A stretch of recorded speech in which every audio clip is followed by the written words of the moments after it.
I mean, you were obviously very badly affected the first time. Was it as bad the other times? I would say the first time was definitely the worst, where it wasn't to the point where I couldn't, when I first got diagnosed with Sydenham's, but it's just when you think you're getting better and then that happens and you're just deteriorating again, you're so close to getting a full recovery, and then that happens. It was just annoying, the fact that it was so close, and then you become not well, and then you get better again, and then you become not well. You feel like it's never going to get better. And I remember the last relapse I had, I was actually at football, and I could kind of tell it was like my movement started kicking off again, and I could feel that, like, because obviously I've had it a few times before, I was self-aware that this is what was happening. But I remember I go to the car, and then I was telling my mum, and she wasn't too happy either. But apart from that last one, there's not been anything since, and that was near enough 10 years ago. So yeah, it just, feeling wise, it was, you're getting so close, and then you're not well again.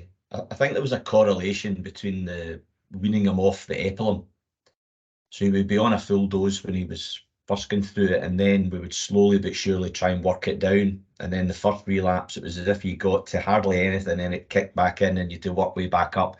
So it was a journey of going up and down, and that happened for 2 or 3 times. And then I think the final one, we weaned him off it, and that was it. It was fine. So. And I bet you'll never forget those feelings, Callum, in your body when you can feel a relapse coming on. Never thought. It hits you with a weird feeling, which it was not nice at all. But I didn't like Epilum either. That was one thing I hated. It was a cherry taste of the Epilum, and I've still been put off cherry to this day. Because and I was going to say, put off cherries for life, bless you. Michael there? Oh, Mike, sorry.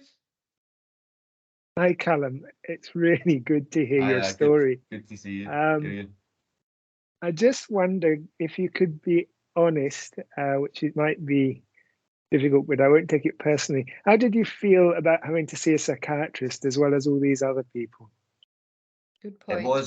It was quite scary, I remember, because I remember we had several people as well, and I think at the start it wasn't good at all, especially sort of Dr. Berry, yourself, but over time I think you kind of just know that these people are here to help you, and you kind of develop a wee relationship with one another. So at the start I didn't like it at all. It was horrible, and I remember always hating going to the car and hospital and stuff like that, especially at the very start when I was young. But then over time I think you just get used to it. Like, this is just part of the process to get better, and meeting up with Dr. Naylor, for example, with the heart, and yourself and Dr. Zuberi, and it just, at the start it was horrible, and I wouldn't like anyone to experience it, but when you're starting to go through the process, it wasn't anywhere near as bad. I think it's probably similar to what we experience as parents, that you just want your child to get better and move on with life. And when Callum started to get various different recurrences, it then meant, when we started talking to yourself, Dr. Martin, and the Dean, we thought, look, we need to do something here, because it was as if we weren't allowed to escape until we kicked off this charity. So that was the real positive that came out of it. Yeah. And Michael can be dead scary, can't he, Callum? He gives you lots of homework, and it's really difficult in the room with them. It can be hard. No, he was great. He was a great help for me, and same with him and Dr. Berry. They were the two who I would say made the most impact for me. Yeah, they're fantastic, aren't they? They're fantastic, and I think that they give you the information you need to create this wonderful story that you're now sharing with us now. So scary moments in it, but definitely some amazing achievements. And I, for one, can absolutely see you climbing Everest in the future. I will 100% climb Everest. I'm saying it now. Fundraising for Sydenham's career, I hope. Yeah, don't you worry, I will as well. Get a wee Sydenham's flag at the top.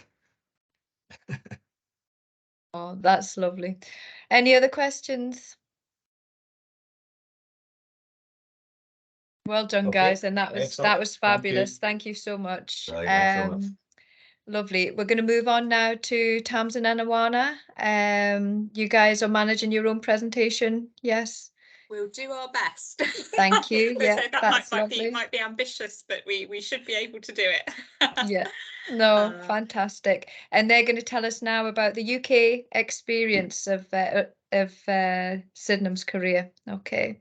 Let me check, Nadine. Am I sharing that? Yes. Yeah. I'm just going to check how I can move slides actually, because now I can't see the little backwards and forwards. Oh, there we are. There we are. Okay. That should do it. Okay. Great, thank you. And hopefully you can hear us both okay. We're just sitting in an office together. So yes, it's a hard act to follow on from Callum and Andrew.